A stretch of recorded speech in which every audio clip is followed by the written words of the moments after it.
4,200. That's how many horn flies Elton Grady counted on his bull one morning in June. Not estimated.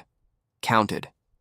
He'd read in a Mississippi State Extension pamphlet that the economic threshold for horn flies on cattle was 4,000 per animal, the number at which weight loss begins and production drops measurably, and he wanted to know if his bull had crossed it.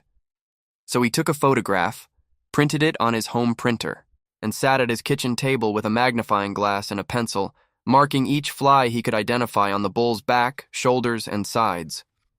4,200 on one animal, in one photograph, on one morning in June in Noxubee County, Mississippi.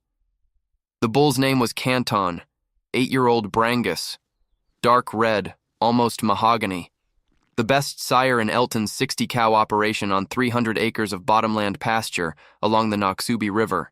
Canton's calves weaned heavier than any other sire group Elton had tried in 20 years of ranching. He was worth every dollar of the $32,000 he'd generate in calf premiums over his remaining productive life. And the flies were eating him alive, not literally.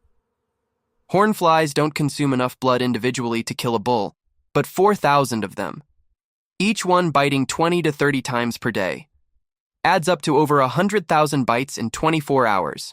The blood loss is measurable. The stress is constant. The energy the animal spends fighting flies. Tail switching, head shaking, skin twitching, walking to avoid swarms, burns calories that should be going to body condition and breeding performance. Elton had watched Canton drop 40 pounds between May and July the previous summer.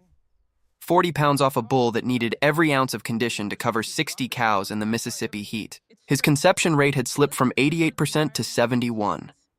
The vet, Dr. Alma Reeves out of Starkville, said the decline was almost certainly stress-related. "Your bull is spending more energy fighting flies than breeding cows," Alma told him. "His cortisol is elevated. His feed intake is down because he's too agitated to graze for more than a few minutes at a time. He stands in the pond half the day trying to drown them. Fix the fly problem, and you'll fix the breeding problem." Elton had been fighting flies his whole life. Every cattleman in Mississippi has.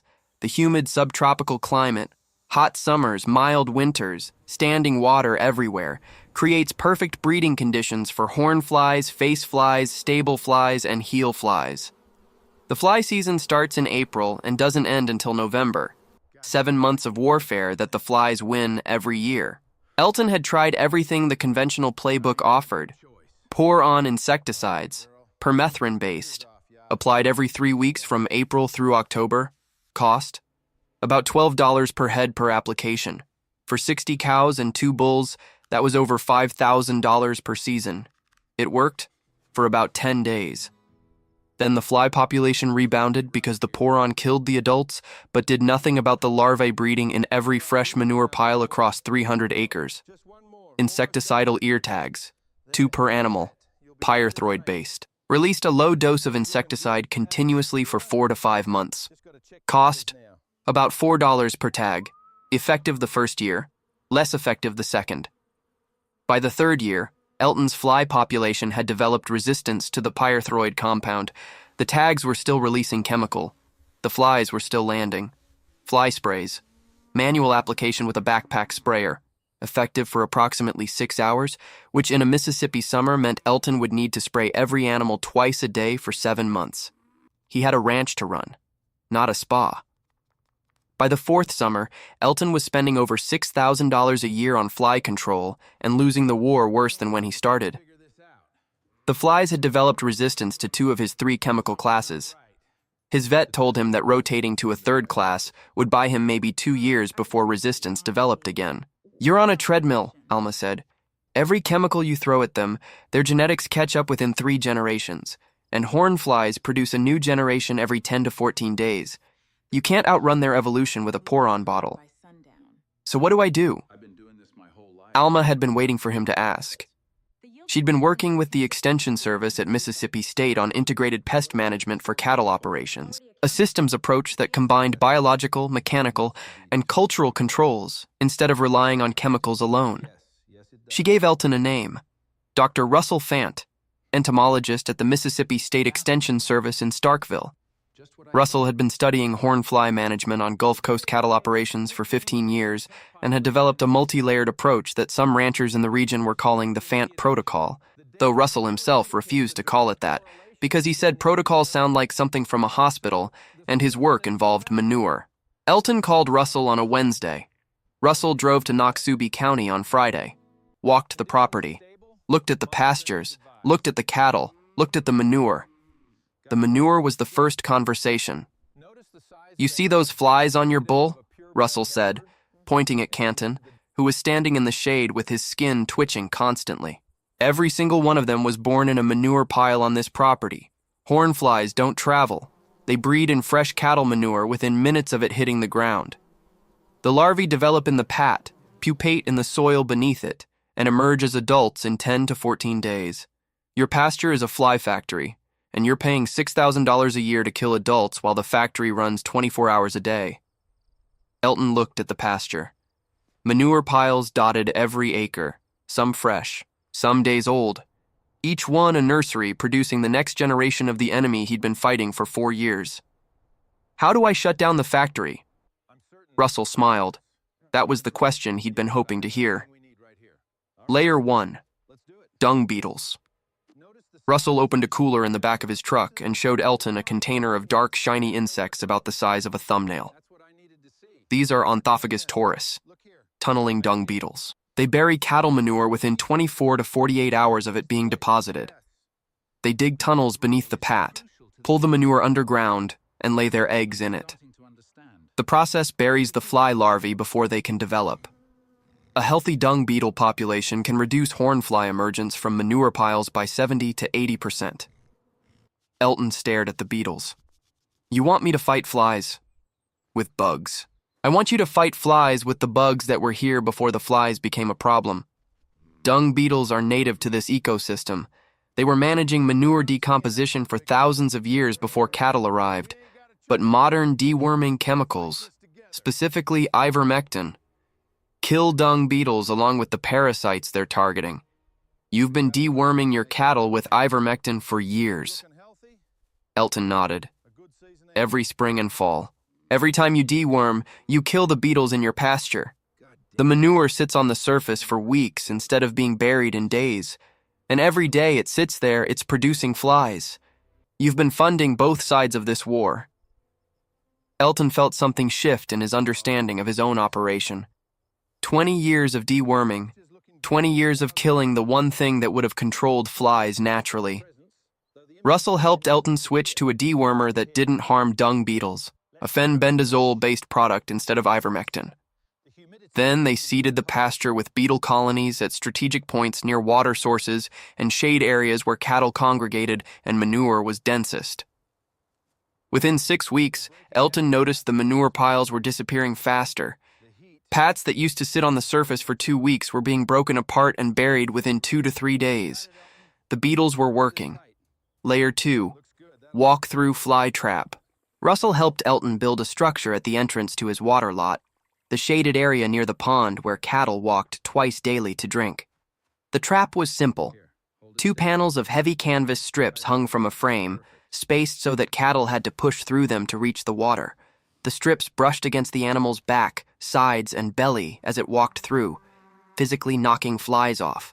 The knocked-off flies hit a screen behind the strips and fell into a collection tray below. No chemicals, no power, no maintenance beyond emptying the tray. "It works because hornflies are weak flyers," Russell explained. "They spend their entire life on the animal. When they get knocked off, they can't easily relocate. Most of them end up in the trap. And the cattle walk through it twice a day without any training because water is on the other side." Elton built the trap in an afternoon with materials from the hardware store in Macon. Lumber, canvas strips, window screen. Total cost, $140. Within a week, the collection tray was filling with flies, thousands per day. Flies that were being physically removed from his cattle every time they walked to water. Layer 3. Garlic. This was the one that made Elton's neighbors think he'd lost his mind. Russell had been studying the effect of garlic supplementation on fly loads in cattle for 8 years. The research, conducted at multiple universities including Mississippi State and LSU, showed that cattle fed a garlic-based mineral supplement had measurably lower fly counts than untreated cattle. The mechanism was dermal. Compounds in garlic are excreted through the skin and create an odor that hornflies find repellent. It doesn't kill flies, Russell said. It makes the animal less attractive to them. Think of it as making your bull invisible to their landing radar. Elton mixed powdered garlic into Canton's mineral supplement at the rate Russell specified, 2% of the total mineral mix by weight. Canton ate it without complaint. Brangus bulls in Mississippi will eat anything mixed with molasses. Within 3 weeks, Elton took another photograph of Canton. Same angle, same time of day, same magnifying glass. 1,400 flies, down from 4,200, a 67% reduction in fly load using 0 chemical insecticides. Elton sat at his kitchen table looking at the 2 photographs side by side. June versus August. The same bull, the same pasture, the same Mississippi summer. But the ecosystem around the bull had changed. Beetles were burying the manure before flies could breed in it. The walk-through trap was removing adults twice daily. And the garlic was making Canton's skin chemistry unappealing to whatever flies remained. 3 layers, none of them chemical. Total cost for the season: beetles $200, trap $140, garlic supplement about $300, $640, compared to $6,000 in chemicals that weren't working. Alma came for a fall herd check in October. Pregnancy tested the cows. Canton's conception rate, 86%, up from 71 the previous year. His body condition is back, Alma noted. He's gained weight through the summer instead of losing it. His cortisol is normal. Whatever you're doing, keep doing it. Elton showed her the photographs. Alma looked at them for a long time. You cut his fly load by 2/3 without a single pour-on. Haven't bought a pour-on since May. Alma shook her head. I've been telling ranchers to rotate chemicals for 15 years. Maybe I should have been telling them to buy beetles and garlic. The neighbors found out in the way that neighbors find out everything in Noxubee County. Slowly, through observation and gossip. Calvin Dees, who ran the adjacent property, noticed that Elton's cattle were standing in the pasture grazing while Calvin's were bunched in the pond trying to escape flies. What are you doing different? Calvin asked over the fence one afternoon. Elton told him. Calvin laughed. Then he looked at his cattle standing belly deep in the pond at 2 in the afternoon, losing weight and breeding condition, while Elton's cattle grazed peacefully 50 yards away with a fraction of the fly load. Calvin stopped laughing, started listening. By the following spring, 3 operations in the county had adopted some version of what Russell still refused to call the Font Protocol. Dung beetles, walk-through traps, garlic mineral, no pour-ons, no ear tags, no $6,000 chemical bills. Russell published a paper through the Extension Service. Elton was listed as a cooperating producer. The paper documented a 60 to 75% reduction in horn fly loads across 3 operations over 2 seasons, using integrated biological and mechanical controls. The chemical companies didn't send congratulations. Canton is 10 now. His fly counts in peak summer run between 800 and 1,200, well below the 4,000 threshold where production losses begin. He grazes through the hottest months without standing in the pond. His conception rate has held above 85% for 3 consecutive years. He looks like a different bull than the animal in that first photograph. Not because he changed, because the 4,200 things that were eating him changed. Elton still has the 2 photographs on his kitchen wall, side by side, June and August, before and after. 4,200 flies and 1,400 flies on the same bull in the same summer. Every rancher who visits asks about them.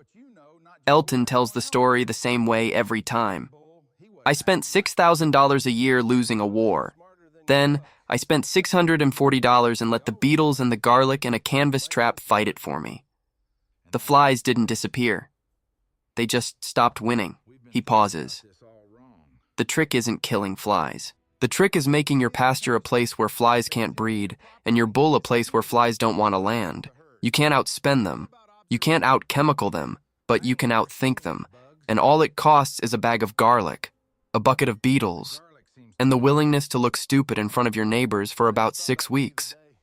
After that, they're the ones standing in the pond, not your bull.